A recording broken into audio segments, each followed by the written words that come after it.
ஒரு உக்கிரமான தெய்வத்தை ஓலப்பெட்டியில அடைச்சு ஆத்துல தூக்கி போட முடியுமா? அப்படிப்பட்ட ஒரு வரலாறு தான் இப்ப நம்ம பார்க்க போறோம்.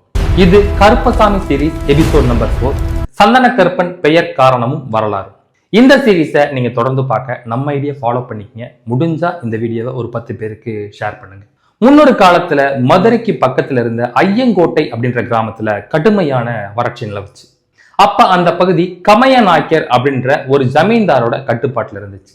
மக்கள் தண்ணி இல்லாம விளைச்சல் இல்லாம கஷ்டப்படுறத பார்த்த ஜமீன்தார் ஜோதிடர்களை வரவழைச்சு வறட்சிக்கான தீர்வுக்கான ஆலோசனை பண்றாரு. அப்ப ஜோதிடர்கள் சொன்னபடி பூரணை புஷ்கலை உடனமர் செண்பகமூர்த்தி ஐயனார் கோயில் கட்ட ஆரம்பிக்கிறாங்க.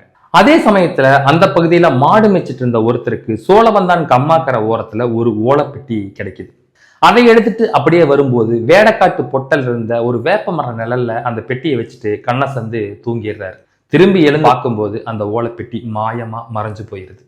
இத ஊருக்குள்ள வந்து சொல்றாரு, யாருமே நம்பல. இன்னொரு பக்கம் செண்பகமூர்த்தி ஐயனார் கோயில் மேற்கூரைக்காக ஒதுக்கப்பட்டிருந்த வேப்ப மரத்தை வெட்ட ஜமீன்தாரோட ஆட்கள் சில பேர் அந்த வேப்ப மரத்துக்கிட்ட போறாங்க.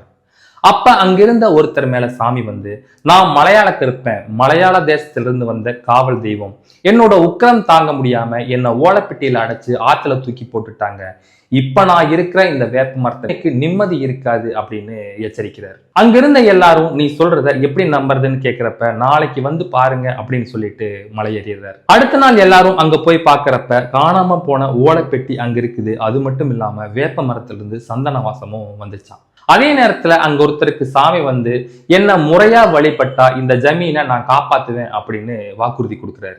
அதற்கு பிறகு அந்த ஜமீன்தார் அந்த ஓலைப்பெட்டியை எடுத்துட்டு போய் செண்பகமூர்த்தி ஐயனார் கோயிலுக்கு இடப்பக்கம் வச்சு வழிபட ஆரம்பிச்சார் அப்படின்னும், அதற்கு பிறகும் மலையாள கருப்பன் உக்கிரம் குறையாம தான் இருந்தார்.